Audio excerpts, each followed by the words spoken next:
Hey fellow Vault Dwellers, so we just received a mid-season update. Hotfix, you can call it as well.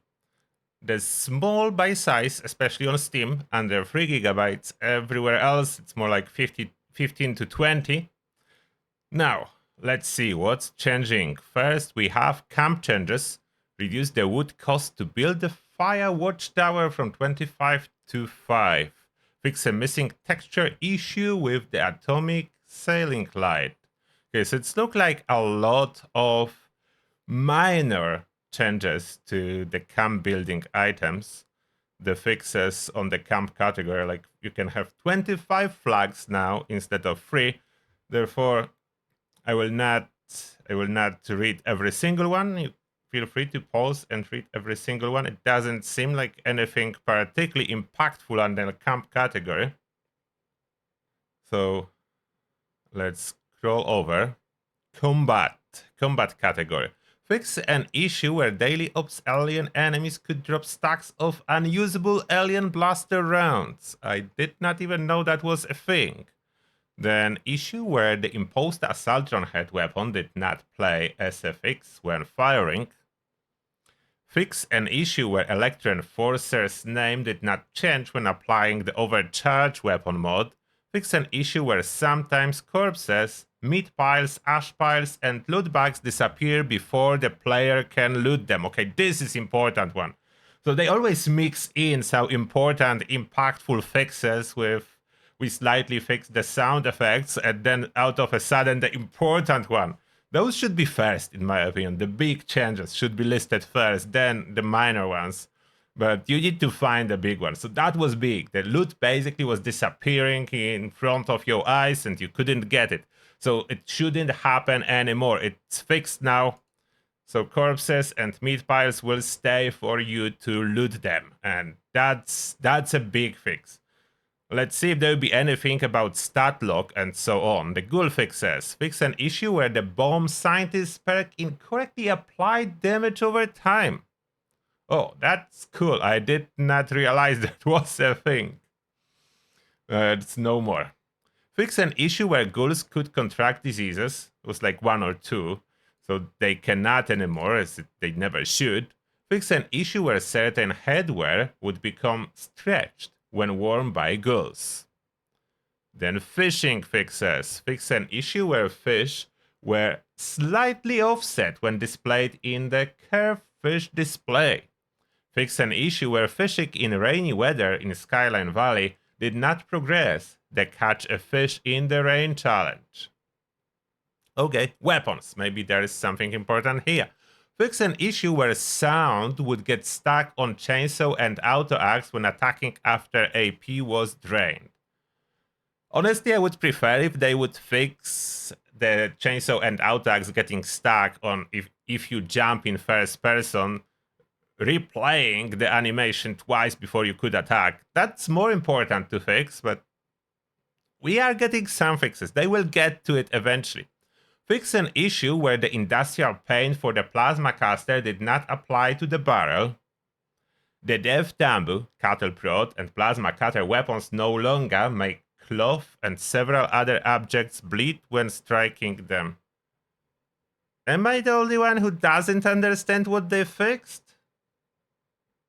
Okay, I don't know. If you are able to tell me what this fix is in the comments, please let me know. I have no idea. Fix an issue with the M16 style handmade skins alignment for glow and iron sights. Alignment fixes, okay. Outfits. Updated the snorkel mask to prevent damage from airborne hazards. How is that doing that? I don't know, but fine. Fix an issue with the Mothman Wing Clipper backpack not correctly displaying its dynamic name crafting. Fix an issue where certain masks and bandanas clip through female faces when equipped.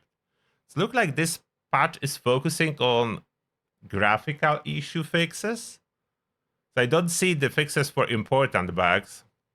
Fix an issue where the mods list text would overlap with the crafting or modification menu. Updated the help menu feral section. Addressed typos within the help menu.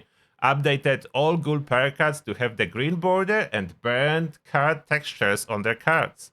Mr. Fuzzy Antenna Ball Backpack Flare has been correctly renamed Mr. Fuzzy Antenna Ball Backpack Flare. Apologies for not putting the correct amount of respect onto Mr. Fuzzy's name. Okay.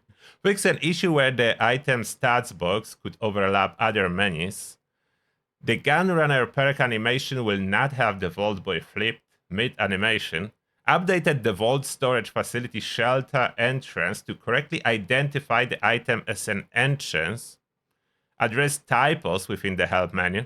Fix an issue where the transfer menu would fail to show all items when using Take All from nearby corpses. Fix an issue where the Icebreaker's Cryo Cold Harbor description could appear in the Pip-Boy. Description? What about acceleration to enemies? Maybe that should be a thing. Address typos within the help menu twice. They address typos within the help menu twice, so that must have been important. Miscellaneous fixes.